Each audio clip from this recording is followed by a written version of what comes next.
Família é uma palavra tão simples, não é? Mas lá dentro cabe um mundo inteiro. Pessoas que partilham o nosso sangue, pessoas que escolhemos para a vida. Afinal, o que é que faz de um grupo de pessoas uma família?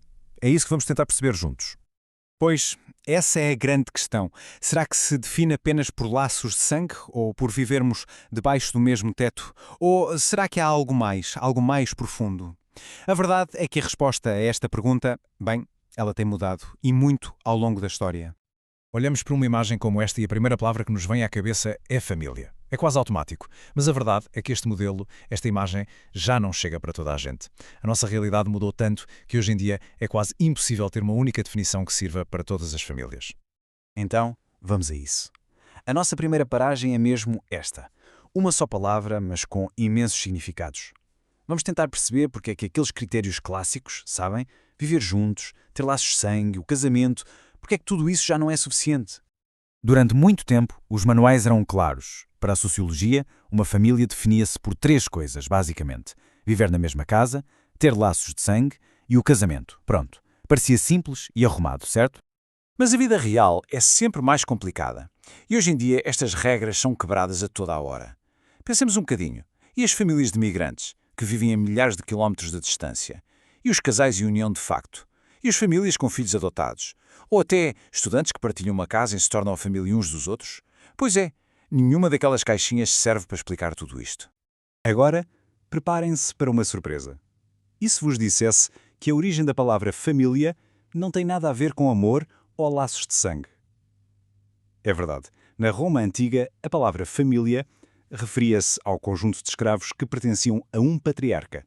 Chocante, não é? Isto só mostra a volta incrível que este conceito já deu. Ok, vamos dar um salto no tempo. Vamos viajar até à Galileia, de há 2000 anos, para espreitar como era a estrutura familiar naquela altura. Uma estrutura que, na verdade, acabou por influenciar muito a nossa cultura. Nessa altura e nesse lugar, a família era literalmente o centro de tudo.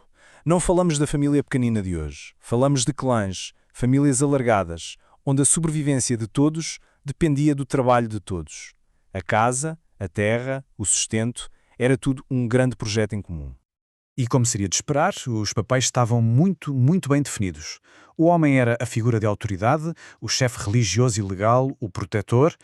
A mulher era a gestora de todo o lar. Era ela que cozia o pão, preparava as refeições, fiava o linho, cuidava dos animais.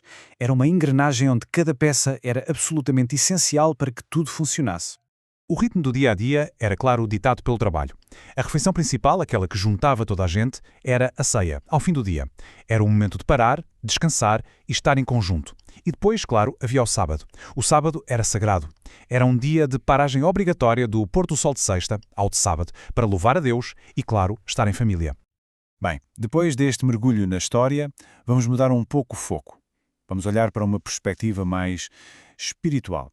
Na visão cristã, a família é muito mais do que uma simples organização social. É vista como um verdadeiro projeto de amor. E a ideia central é mesmo esta: a família como uma comunidade de amor. Ou seja, não é só uma coisa que acontece por conveniência social. É, segundo esta perspectiva, o plano, o ambiente pensado por Deus para que aquele ser humano nasça e se desenvolva. Pensem nisto como o nosso primeiro porto de abrigo, aquele lugar de segurança, de afeto, de aceitação total, onde somos amados por quem somos e não pelo que fazemos ou temos. É o berço da vida humana, onde somos valorizados muito antes de provarmos o nosso valor ao mundo. E mais do que um berço, é também a nossa primeira escola do amor. E não é um amor qualquer. Falamos de um amor que não é egoísta, um amor que se foca no bem do outro, que quer ver o outro feliz e realizado. Ok, tudo isto é muito bonito na teoria, não é? Mas e na prática? No meio da confusão do dia-a-dia, das contas para pagar, do cansaço, como é que se constrói esta tal harmonia? Bem, a chave parece ser esta. A responsabilidade não é só dos pais, é de todos. É um projeto de equipa. Cada um, do mais pequenino ao mais velho, tem o seu papel. É a soma de pequenas partes, de pequenas ajudas, que cria um todo forte e harmonioso. E vamos ser sinceros, não há famílias perfeitas. Os conflitos, as discussões, acontecem. E para lidar com isso, esta visão aponta para três armas essenciais. Primeiro, a verdade. Falar abertamente, sem medo. Segundo, a bondade. A maneira como falamos uns com os outros faz toda a diferença. E terceiro, talvez o mais difícil de todos, o perdão. É a única forma de curar as feridas e seguirem em frente.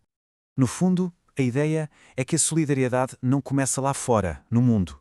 Começa em casa. A família é o nosso primeiro campo de treino. É lá que aprendemos a ser justos, a dialogar, a sentir pelo outro. É o nosso primeiro laboratório social. E assim caminhamos para o final com esta ideia da família como um tesouro. Um tesouro que, como todos os tesouros, precisa de ser bem guardado e cuidado. E há uma frase antiga, do livro dos Provérbios, que resume isto na perfeição.